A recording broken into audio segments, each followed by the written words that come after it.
Bueno, estamos en vivo cerrando esta jornada de la Feria Virtual del Libro Académico.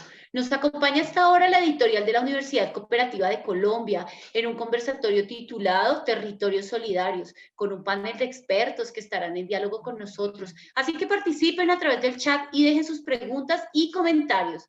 Los dejo con Lina Blanco, editora de la revista Cooperativismo y Desarrollo de la Universidad Cooperativa de Colombia, Instituto Indesco, quien además interviene como moderadora en esta mesa. Lina, muy buenas noches, bienvenida. Buenas noches, muchas gracias por este espacio. Aplaudimos los espacios que se dan en torno a los conversatorios académicos porque consideramos que son espacios en los que podemos construir diálogos y sin duda alguna luego construir proyectos y acciones en función del desarrollo de nuestras comunidades y nuestros territorios. En esta oportunidad queremos darle también la bienvenida a todos los que nos escuchan y agradecer su vinculación a este proyecto de la Feria Virtual del Libro Académico. Antes de iniciar, quiero comentarles que el día de hoy lo que vamos a hacer es la presentación de la edición 116 de la revista Cooperativismo y Desarrollo.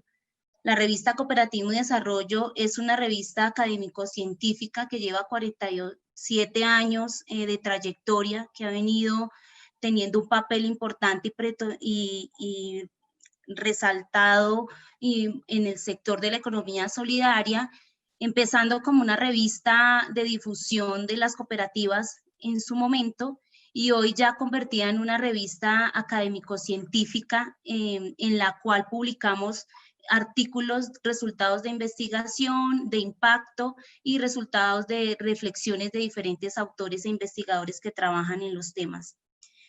Como bien lo pueden ver en su pantalla, difunde conocimiento en el área de las ciencias sociales desde un enfoque del desarrollo territorial, economías alternativas u otras economías, como economía social, cooperativa o como muchos conocemos, economía popular, y analizando al hombre y sus múltiples interacciones desde lo multi, inter y transdisciplinar, construyendo la generación del conocimiento científico y, aparte de construir, divulgar el conocimiento científico. Consideramos que esto es un elemento importante, socializar el conocimiento para construir con otras personas.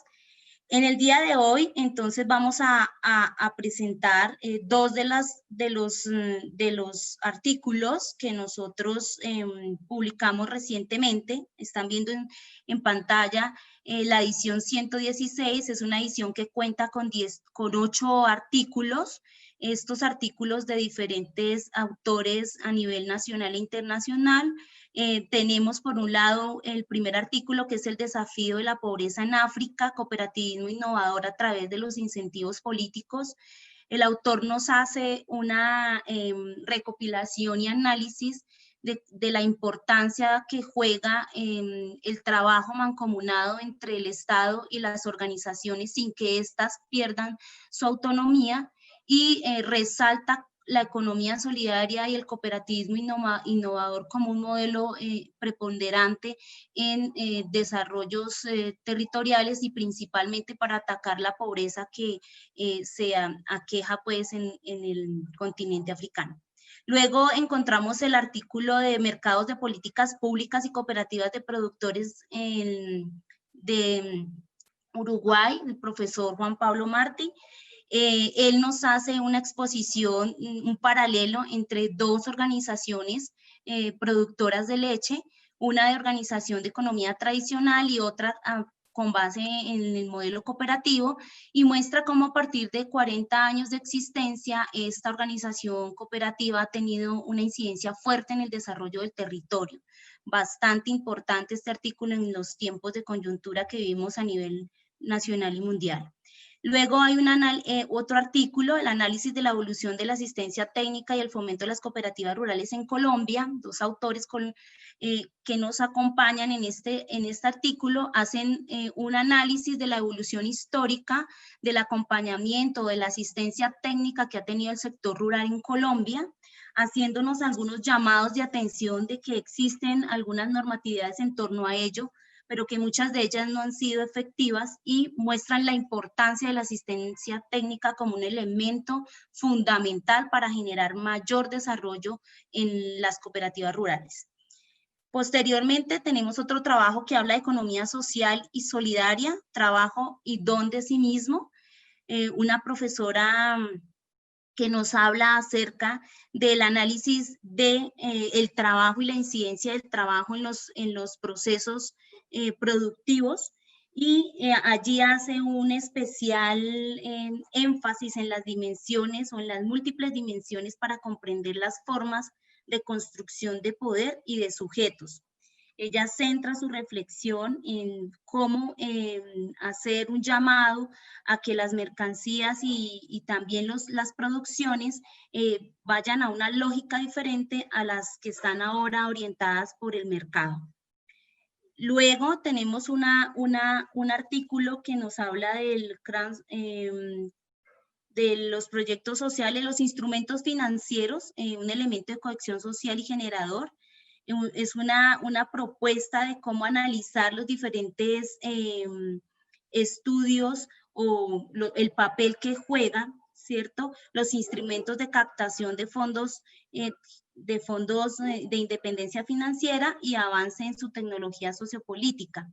También hace un análisis de cómo estos instrumentos financieros son cohesionadores de la sociedad a partir de una ampliación de la democracia participativa, y hace un análisis desde el enfoque de las mejoras del bienestar social utilizando pues estos instrumentos.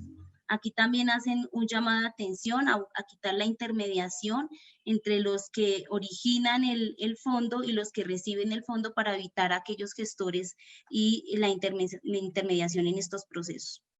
Luego tenemos un artículo de economía social y crisis económicas y reestructuración del estado de bienestar, interesante, hacen un análisis sobre cuál ha sido la transformación de los estados de bienestar, diferentes países que están a partir de esta postura, y obviamente allí hace un análisis de cómo se ha transformado este estado de bienestar en sus diferentes interpretaciones y puntos de vista, marcado pues por los contextos políticos, económicos y sociales que se viven actualmente y cómo estos han venido siendo transformados, y nos hace un llamado a que tengamos que mirar una reestructuración. Y tenemos dos artículos más que hacen parte de esta gran edición, que sin duda es una contribución académico y científica para los momentos que vivimos actualmente. Y para eso tenemos a nuestros dos autores, que son el artículo de entidades y ejes de acción en la economía popular y solidaria, un caso de Cayambe en Ecuador, y para ello tenemos a nuestro compañero, nuestro colega e investigador Bernardo Salgado. Bernardo, bienvenido, y tienes la palabra para que nos puedas contar los resultados de investigación de este artículo. Muy buenas noches con todos por los que nos están escuchando, principalmente a todos nuestros amigos en Colombia. Les saludo desde Cuenca, Ecuador. Una noche bastante fría, pero supongo que tendremos el clima bastante similar al que podemos tener en la ciudad de Bogotá, creo, la noche de hoy. Gracias, Lina, por tu apertura. Realmente lo que hemos hecho un esfuerzo los investigadores en esta ponencia es para delimitar un poco el rol que tienen las entidades de la economía popular y solidaria y cómo estas están ampliando ciertos ejes que permiten un desarrollo puntual en esta pequeña localidad de Cayambe, al norte de la ciudad de Quito. Primero que todo, les quiero hacer una localización de dónde nos encontramos. La población de Cayambe se encuentra básicamente muy pegada a la ciudad de Quito, lo cual permite que muchas de las acciones que se realicen en esta localidad, especialmente el tema agrícola, de leche, sean bastante productivas y tengan un desarrollo bastante bueno por tener la proximidad con Quito. Es una población que tiene al menos 34.000 habitantes y el 70% de toda la producción de esta localidad, como les había mencionado, es 100% agrícola. Lo que hemos hecho en esta participación es documentar un proceso de observación participante y poniendo el caso de estudio de estos últimos 25, 27 años de desarrollo de esta localidad, especialmente Cayambe.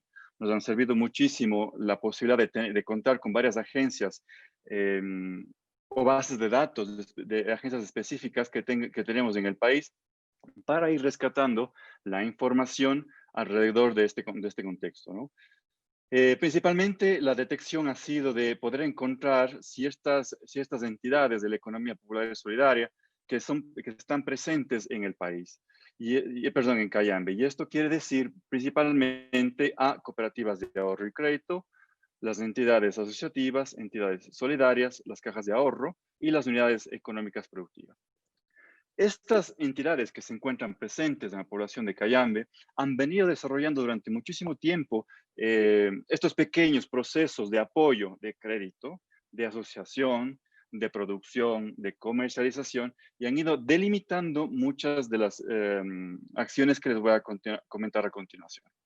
Primero, las entidades más fuertes, obviamente, que encontramos en esta población son las cooperativas de ahorro y crédito. Esas cooperativas más grandes son 6 que dominan casi todo el mercado del cooperativismo de ahorro y crédito. Sin embargo, existen otras entidades, como las entidades asociativas, que empiezan también a tomar parte y un rol fundamental, no solo por el crédito concedido por las cooperativas, sino también porque empiezan a ser los ejes que dan participación y credibilidad a los créditos. Voy a explicar de credibilidad un poco después cuando continúe la presentación. Las entidades solidarias que se encuentran también en esta población no reemplazan las cooperativas, pero sí unen el proceso cooperativo de ahorro y crédito con las entidades asociativas. Las cajas de ahorro han tenido una pérdida bastante significativa en los últimos años cuando surgen las entidades y cuando surgen las cooperativas de ahorro que las fueron disminuyendo. Y una de las partes más grandes y más importantes de esta población son las unidades económicas populares, que es una forma denominada aquí en Ecuador para delimitar un poquito cómo están organizadas las poblaciones en temas de producción. Y nos vemos que en el caso de Cayambe hay una unidad de producción muy grande, pero que básicamente está concentrada en pastos, en cultivos, en terrenos, que facultan este proceso agrícola que les comentaba. Ahora, ¿qué hemos sacado de esta identificación de entidades en Cayambe? Que estas organizaciones han podido hacer que la población se desarrolle en varios ámbitos. El primero, hemos encontrado un eje técnico-práctico, que básicamente tiene un enlace 100% dedicado al rendimiento económico. En esta parte hemos podido encontrar que lo más peculiar de este eje es el liderazgo que tienen las organizaciones para su gestión. ¿Qué quiero decir con esto? Que ellos reciben un crédito, pero esta planificación que realizan para la ejecución de este crédito, de esta microfinanza, la hacen con una planificación de abajo y hacia arriba. Y que es una excelente noticia para las personas que nos dedicamos a las políticas de desarrollo, ¿no? Que exista esta postura de abajo hacia arriba, desde lo que dicen sus comunidades, desde lo que dicen las pequeñas personas de sus comunidades hasta la misma asociación de la comunidad. Luego existe una cierta sistematización de todo este proceso y obviamente la apropiación de los créditos que básicamente es para la producción lechera, para sus instalaciones, sus emprendimientos. Toma muchísimo en cuenta el tema de base de datos, por eso el tema de eje práctico, ¿no? Y en los últimos años han ido dando una sistematización a la combinación de la medicina ancestral que tienen los pueblos andinos en el Ecuador contra la medicina occidental. Todo esto lo han hecho, por ejemplo, con un tema de liderazgo, que más o menos hay unas 11.300 familias que han recibido créditos. Y que más o menos en los últimos años hablamos de 5,5 millones de dólares que se han invertido en estos pequeños créditos. Con respecto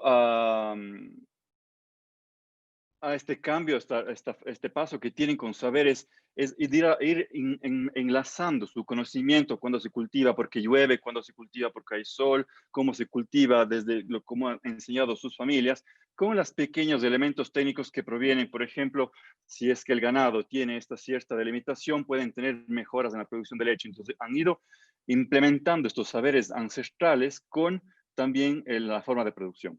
El segundo eje es el eje político-social, que tiene una incidencia en el impacto colectivo de la comunidad.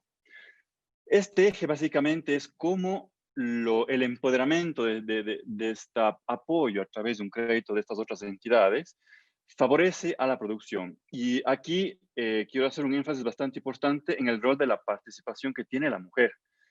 Las mujeres, el 11% de la población de Cayambe, las mujeres son jefas de familia. Y de toda la gama de créditos que se han dado en Cayambe, el 41% pertenece créditos otorgados hacia las mujeres para sus emprendimientos, que creo que en el país, en Ecuador, es algo que no se puede comparar en relación con las otras comunidades o con los otros contextos que tenemos en el país. Entonces, algo muy importante. Y estamos hablando de créditos que están alrededor de unos $2,000, que son elementos muy puntuales para el apoyo que tienen ellos para su producción. Ahora, básicamente, los mismos ciudadanos, también en este eje político-social, son los que se reúnen a través de sus asociaciones, de sus entidades, y empiezan a solicitar a su GAT, su órgano autónomo de gestión en esa zona, que les empiece a proveer de políticas que ayuden un poquito más a su producción, a la negociación, y estas decisiones ha hecho que tenga también el proceso cooperativo una incidencia de un impacto social. Estos ejes de acción, estos ejes de entidades, lo que han hecho, tienen una vinculación muy estrecha con el microcrédito, con la parte de las entidades de la economía popular y solidaria, como las denominamos en el país. Esta participación, esta toma de decisiones, este empoderamiento que han tenido los indígenas básicamente en esta zona ha hecho que este conocimiento técnico pueda tener un sentido en la producción. Pero ahí intervienen otros elementos fundamentales de esta población. Existe una radio que que comunica básicamente la acción positiva, que quiere decir que los mismos campesinos tienen su apertura en la radio para comentar sus buenas prácticas. Los mismos indígenas tienen su apertura en la radio para decir qué es lo que han hecho con el microcrédito. Los mismos campesinos pueden decir, pueden hasta criticar a algún otro compañero de su asociación que no haya pagado el microcrédito. Entonces, esto es un valor social fundamental que se tiene. Esta garantía de comunidad hace también que, por ejemplo, las tasas de devolución o de mora, perdón, de los microcréditos sean casi nulas. Hablamos de un 2,3%, que creo que un sistema bancario es inimaginable, y peor aún, un sistema cooperativo. Entonces, eso es bastante importante. Y a raíz del eje 2, también tenemos un desarrollo endógeno que está sincronizado con las políticas públicas gubernamentales que les comentaba anteriormente, de esta decisión de abajo hacia arriba que les empodera a través de un microcrédito para poder tomar decisiones, poder tener alguna negociación importante, y también una autogestión dentro del mismo proceso de desarrollo. Por ejemplo, ellos han apropiado la misma forma de otorgar un crédito de una cooperativa, de una entidad, a su vida normal. ¿Qué quiero decir? Si existen pequeñas entidades que se dedican, por ejemplo, a la producción de leche, han hecho lo mismo del sistema cooperativo. Yo te presto, no en dinero, te presto en suero de leche, te presto en insumos para mejorar la calidad del pasto, te presto en elementos para controlar alguna infección en el ganado, y ellos lo devuelven tampoco con dinero, lo devuelven con este proceso de entregar la producción a esta cooperativa para que todos podamos salir adelante. Entonces, este elemento que nos puede encontrar de las entidades de la economía social más el proceso de ejes de acción, quiere decir que nos demuestra cuán responsable es el microcrédito y cuán responsable puede ser una comunidad para la realización de este proceso de desarrollo en las zonas rurales del país. Bernardo, muchas gracias. Omití comentarle a todas las personas que Bernardo pertenece a la universidad, perdón, él Politécnica es Salesiana. Politécnica Salesiana, perfecto. Y es máster universitario en cooperación al desarrollo. Entonces, era importante mencionarlo, lo olvidé. Bueno, Bernardo, muy importante esos dos ejes que tú mencionas, que es el técnico práctico, ¿cierto? Que lograron ubicar ustedes, y el comportamiento político-social de las comunidades. Esos dos ejes creo que son elementos aportantes para los modelos el desarrollo de las comunidades en territorios. Considerar que es importante lo técnico, ¿cierto?, en el momento de los procesos, y cómo ir evolucionando y madurando el tema de lo político-social. Eso, dos ejes que tú mencionas en el ejercicio. Bueno, damos paso entonces ahora a nuestra docente e investigadora de la Universidad Minuto. Ella es profesora de Ingeniería de Agroecología. Entonces, bienvenida, Adriana Chaparro, tienes la palabra. Muy encantados de tenerte para conocer los resultados de tu investigación publicados en nuestra revista.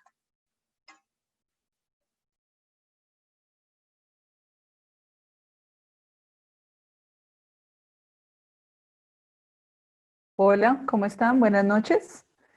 Muy feliz de estar acá, muy agradecida de que hayan organizado este espacio. Voy a tratar de colocar la opción de compartir en vista completa para que sea más fácil.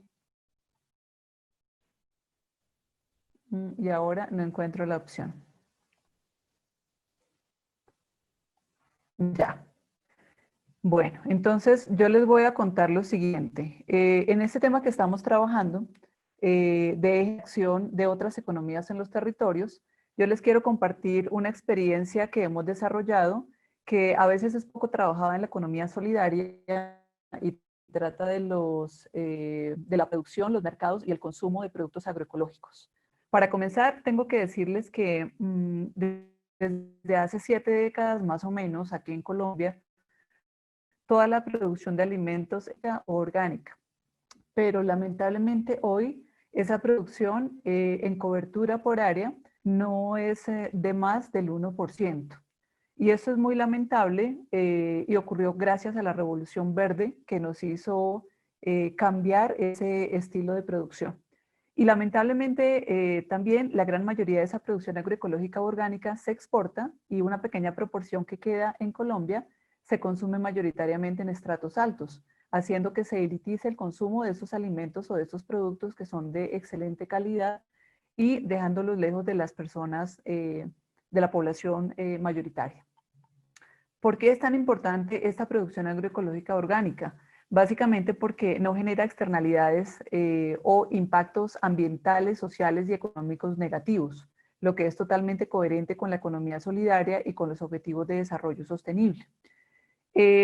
Por estas razones, en este contexto, fue que Uniminuto, dada su misión social, creó en el año 2012 la Feria Agroecológica Uniminuto. En 2016 promovió la creación de la Red de Mercados Agroecológicos de Bogotá Región y en 2018 creó un mercado adicional, Mercados Solidarios Minuto de Dios. Y con todas estas estructuras de mercado, en ese momento estamos beneficiando más o menos a 200 productores y a unas 2.000 familias consumidoras y algunas instituciones que también nos compran productos. Pero resulta que las ventas en estos espacios no habían incrementado significativamente. Tengo que decir que durante la pandemia sí han aumentado de una manera muy llamativa, pero hasta el año 2018 que hicimos esta investigación no habían incrementado mucho. Y nuestra preocupación es porque pensamos que eso se debe al reclamo permanente de los compradores por los altos precios que ellos perciben de estos productos. Por eso, ¿a quién le puede servir esta información? No solamente a académicos, a investigadores, sino también a todas aquellas personas que somos o productores o quieren ser productores agroecológicos, o a los que somos o queremos ser promotores de mercados o consumidores de productos agroecológicos y desde luego a los promotores de políticas públicas. sobre todo en este contexto de implementación del proceso de paz. ¿Cómo realizamos esta investigación? Básicamente, entre 2017 y 2018, entre el programa de Ingeniería Agroecológica y el programa de Contabilidad de Uniminuto, analizamos el trabajo que realizan 15 productores, 30 productos en específico. Tomamos productos frescos como hortalizas, frutas, huevos, miel, algunos productos procesados como cacao, productos de aseo personal, plantas ornamentales.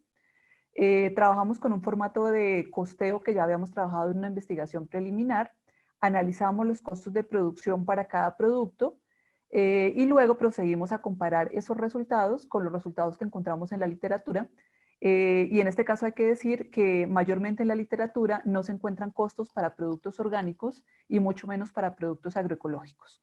Estos fueron los resultados que obtuvimos.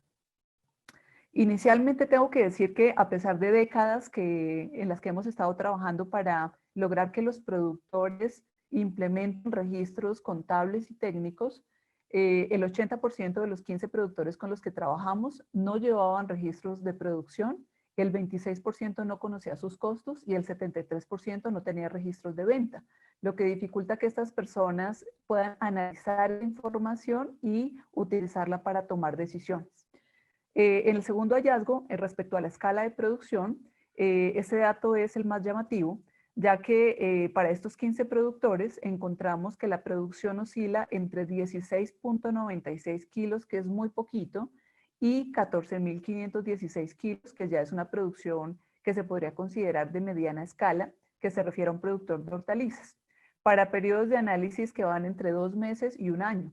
Los productores que apenas llevaban 2 meses trabajando son productores que apenas estaban comenzando su emprendimiento, pero la gran mayoría ya llevaban un tiempo más largo de producción.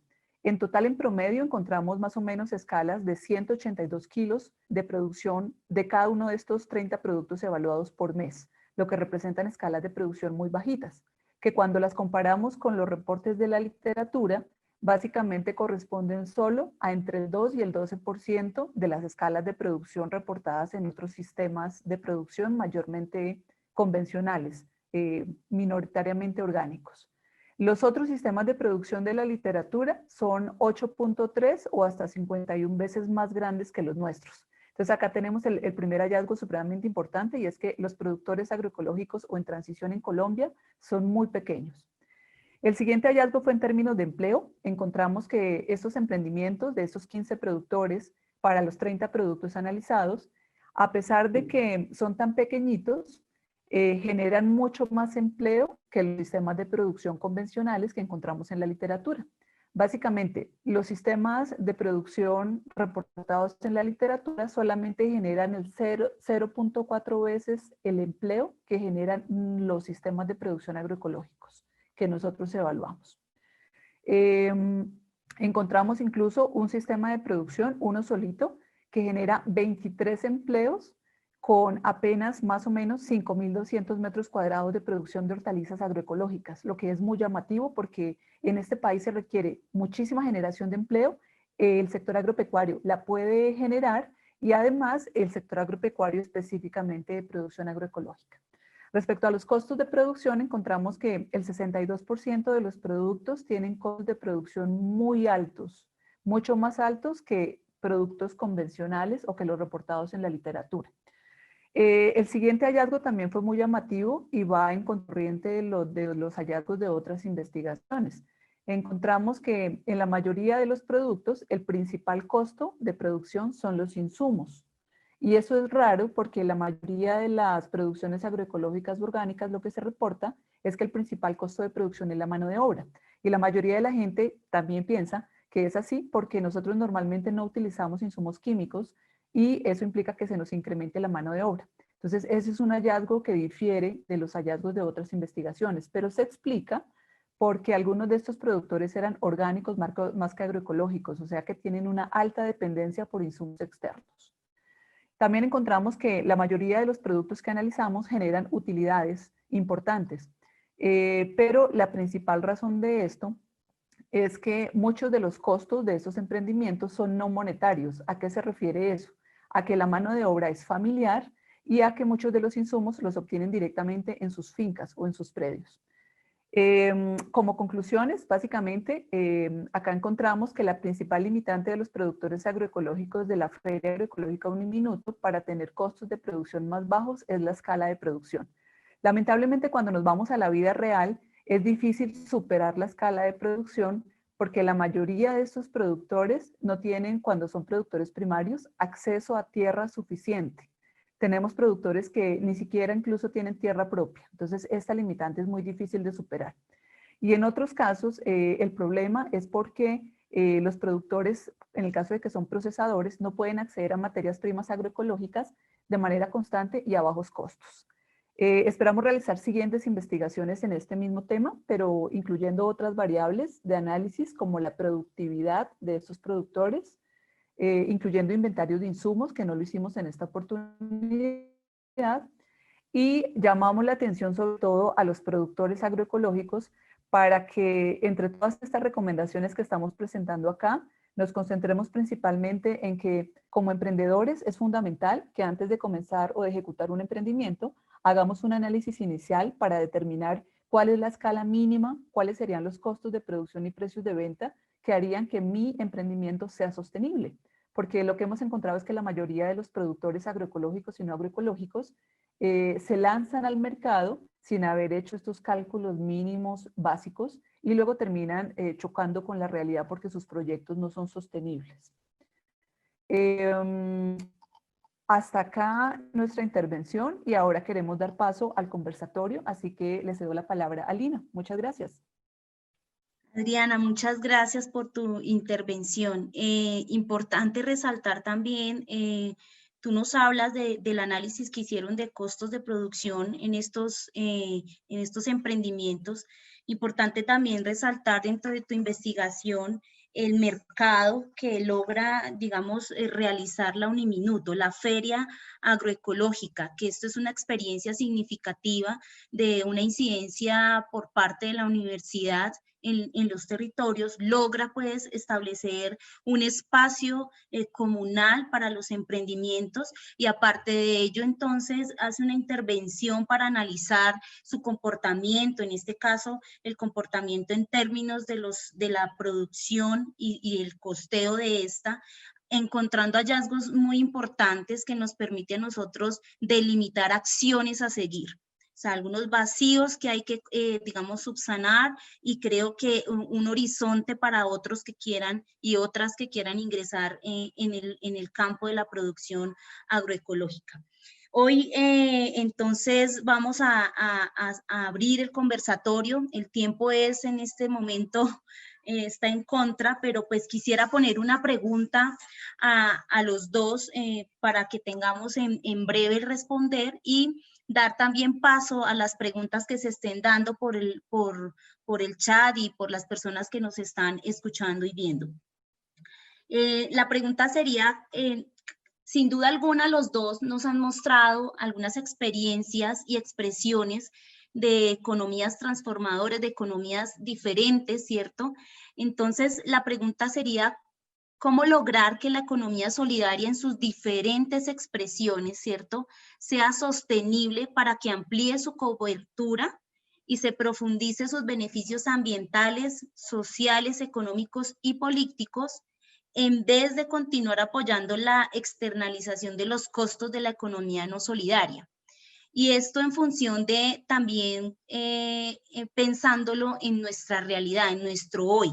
Cómo fortalecer más estos ejercicios de economía solidaria en un mundo en el que está cambiando y que está llamado a cambiar.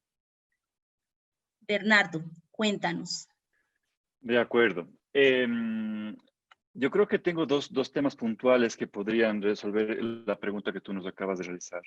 El primero es encontrar este sentido de políticas públicas realmente para la economía popular y solidaria, pero que no sean políticas públicas de un artificio del Estado por tema de populismo, sino que sean realmente un proceso adecuado que permita un desarrollo a las personas que viven de este proceso interesante de otra economía.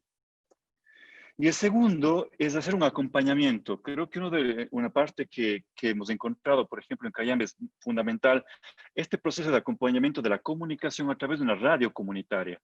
Esto lo que ha hecho es que garantice, primero, que se esté siempre hablando en temas y en elementos que sirven a la población. Segundo, que se vuelva a recalcar el tema de la economía popular y solidaria, esta economía solidaria, que es lo que hace por ellos. Y tercero, que sean en este caso, las personas que viven en este contexto, los artífices de este proceso de desarrollo, ¿no? Llevando sus consultas a la radio, haciendo que se puedan sus pequeños organismos tener o identificar algunos elementos que permitan gestionar su desarrollo y que sean comunicados a través de una radio para que todos estén en la misma sintonía. Creo que ese puedan ser uno de los elementos que puedan apoyar a esta forma de economía distinta, pero que realmente tiene un énfasis muy puntual en el individuo, en el bien común. Sí, perfecto. Adriana, ¿tú qué nos cuentas? ¿Qué podríamos o cómo lograr esa sostenibilidad? Yo creo que hay que trabajar en tres ejes. El primero sería desde las comunidades, el trabajo de abajo hacia arriba, que nosotros lo denominamos en los mercados agroecológicos como democracia radical. Las comunidades, los ciudadanos, no podemos esperar a que los gobiernos actúen, a que formulen las políticas públicas, les asignen presupuesto y las ejecuten. Las personas, cuando nos damos cuenta que hay cosas que no funcionan bien o cosas que podemos mejorar, como en este caso, la promoción de la producción agroecológica que está tan poco apoyada en el país, dado que la guerra, la corrupción y en este caso la pandemia surgen como prioridades, las personas tenemos que hacer algo, tenemos que actuar. En segundo lugar, el otro eje que tiene que estar en equilibrio es el de las políticas públicas, porque en todo caso a los gobiernos nacionales, locales, territoriales, se les delega en su responsabilidad ese liderazgo de la formulación, ejecución y evaluación de las políticas públicas y ellos deberían actuar en consonancia de lo que necesitamos las comunidades.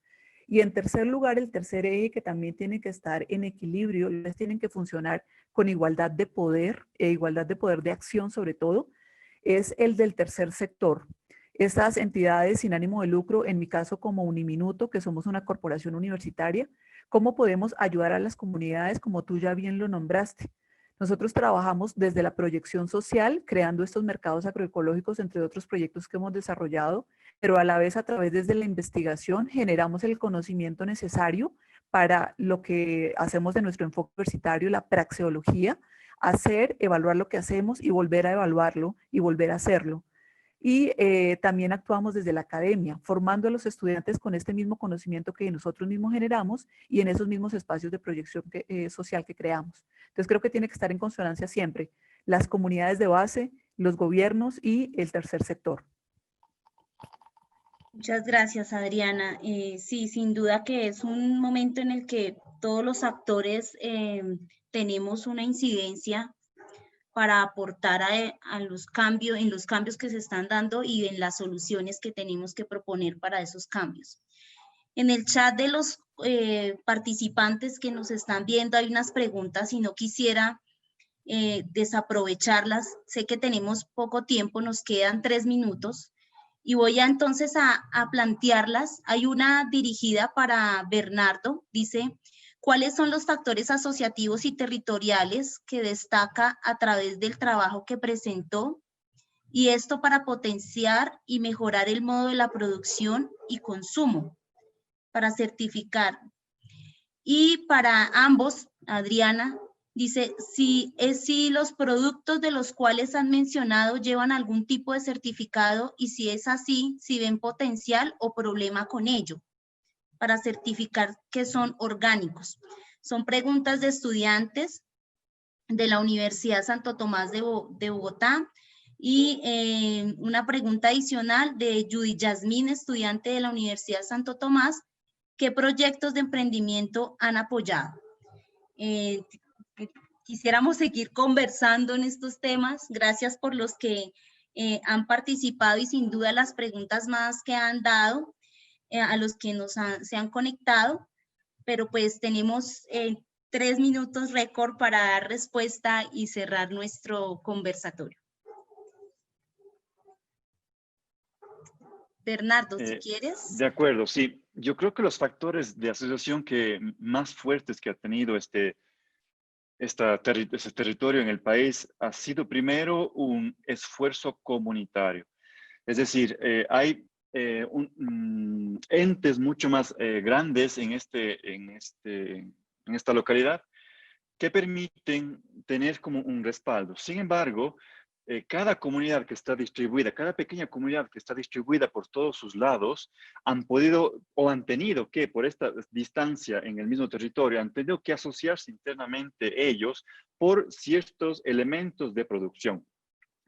Y en base al microcrédito otorgado a estas pequeñas comunidades, han fortalecido esta forma de asociación en las comunidades. Yo creo que esos han sido los factores más fundamentales. Y también dentro de estas mismas comunidades, la cooperación entre las mismas asociaciones. Por ejemplo, los productores de San Pedro, por ejemplo, de leche, con los mismos productores de San Pedro de hongos, con los productores de San Pedro de carne o de queso. O sea, ellos mismos como un contexto para poder llevar o poder sacar adelante este proceso. Primero, porque deben devolver la plata del crédito y quien es el garante es la comunidad. Segundo, es por la misma forma de apoyarse económicamente de alguna forma. Con eso creo que puedo hacer la primera pregunta. Con respecto a lo de los certificados, nosotros como Universidad Politécnica Salesiana, por ejemplo, tenemos una extensión, llamémoslo así, en Cayambe, en la cual apoyamos a las personas de las comunidades con pequeñas certificaciones. Por ejemplo, somos nosotros quienes aportamos un certificado que la leche, por ejemplo, de la producción, que es una zona de producción enorme de leche, tiene ciertos elementos que pueden ser considerados para la venta, porque hay una multinacional en esa zona que compra la leche con ciertas especificaciones. Entonces, nosotros les apoyamos a ellos a través de nuestras certificaciones con laboratorios acreditados en el país para que puedan vender, por ejemplo, los productos. Y con tema de emprendimientos, últimamente nosotros no hemos hecho nada, creo que eso más va hacia Adriana, pero la misma universidad tiene espacios de emprendimiento y somos una incubadora acreditada a nivel nacional, pero en el tema de campo, que es el tema que nosotros llevamos ahora a la mesa, es bastante complejo apoyar el tema de emprendimientos, pero no estamos... no cerramos las puertas a aquello y podemos también apoyar a través de nuestra extensión en Cayambe. Bueno, en nuestro caso nosotros tenemos desde hace ya varios años un sistema participativo de garantías que lideramos con la red de mercados agroecológicos de Bogotá región. A través de ese sistema hemos certificado ya la gran mayoría de nuestros productores, pero el sistema también, además de certificar, apoya a los productores en la transición agroecológica. Inicialmente nosotros comenzamos con ese sistema sin que fuera aceptado legalmente y así con muchas otras actividades o proyectos que hemos realizado, hemos sido pioneros en el territorio que luego han inspirado determinadas políticas públicas regionales o nacionales. ¿Que hemos tenido problemas con ello?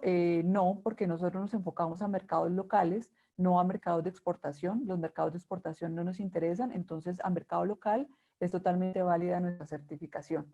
En el caso de emprendimientos apoyados, son muchísimos. Apoyamos a todos los más o menos 200 productores. Hay que tener en cuenta que acá algunos de esos 200 productores son asociaciones, o sea que el número se multiplica. Generamos más o menos unos 33 empleos entre solamente los promotores de los mercados que les nombré durante la presentación.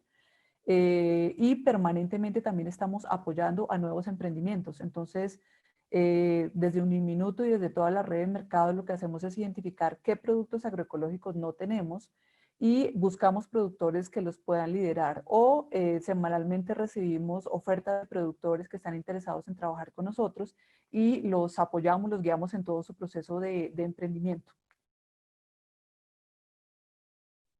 Eso como Muchas gracias, Adriana. Bueno, creo que me queda un minuto para lograr titánicamente dar unas ideas concretas en nuestro conversatorio.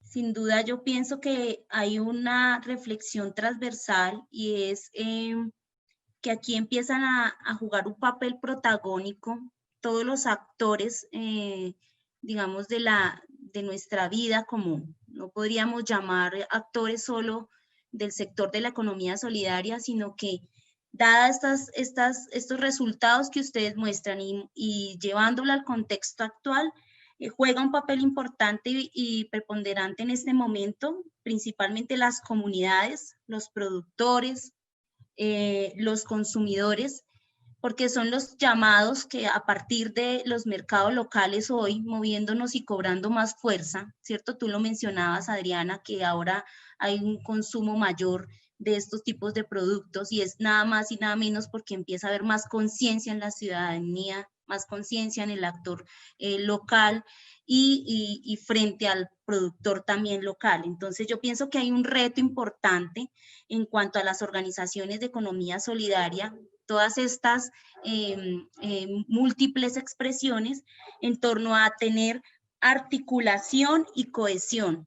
Pienso que es el momento en el que empezamos a articularnos lo que ya existe para que se visualice más y empiece a tener mayor articulación con esos otros actores que que mencionaba Bernardo, ¿cierto? Y cohesionarnos. Cuando nos articulamos empezamos a generar cohesión y luego esto nos permite tener una acción en función de los puntos que nos unen. Entonces, ¿cuáles son los puntos que nos unen? El mercado local, ¿cierto? La producción y el consumo de productos agroecológicos y adicionalmente a esto, el consumo de productos origen de organizaciones nuestras, comunales, sociales, formadas o agrupadas en diferentes expresiones, cooperativas, asociaciones y demás. Creo que las dos publicaciones que ustedes hacen, así como los artículos que están en nuestra edición, ya son referentes y aportan a muchos de los interrogantes que hoy nosotros como ciudadanos, como investigadores, como gerentes, como operadores de muchas de las acciones personales y profesionales contribuyen estos documentos. Los invitamos a leer esta edición, agradecemos a cada uno de los autores que publicaron en ella por confiar en el proceso editorial. También agradecer a la Universidad Cooperativa y a todos los actores que hicieron posible este momento.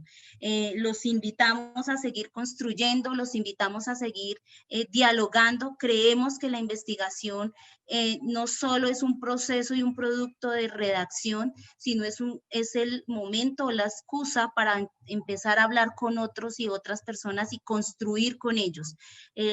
La investigación, los resultados de ella son solamente los primeros pasos para la construcción y al diálogo con otros y seguir ampliando el conocimiento. Agradecemos a todos, muchas gracias a Bernardo, gracias a Adriana por su espacio, por su tiempo y pues estaremos nuevamente conectándonos en otros espacios conversando sobre estos temas y construyendo para nuestros territorios y nuestras comunidades. Muchas gracias. Muchas gracias a ustedes. Gracias a ustedes. Lina, Adriana, Bernardo, muchísimas gracias por conectarse a esta hora con nosotros y por traernos este interesante conversatorio. Quiero dar las gracias a todas las personas que están conectadas. Saludos a Rocío del Pilar Montoya, Junior Contreras, Julián Andrés Pacheco, Sandra Mart, Alejandro Parra González, Juan David Boza, Felipe Andrade. Gracias a ustedes, ya somos más de 1,500 suscriptores en YouTube.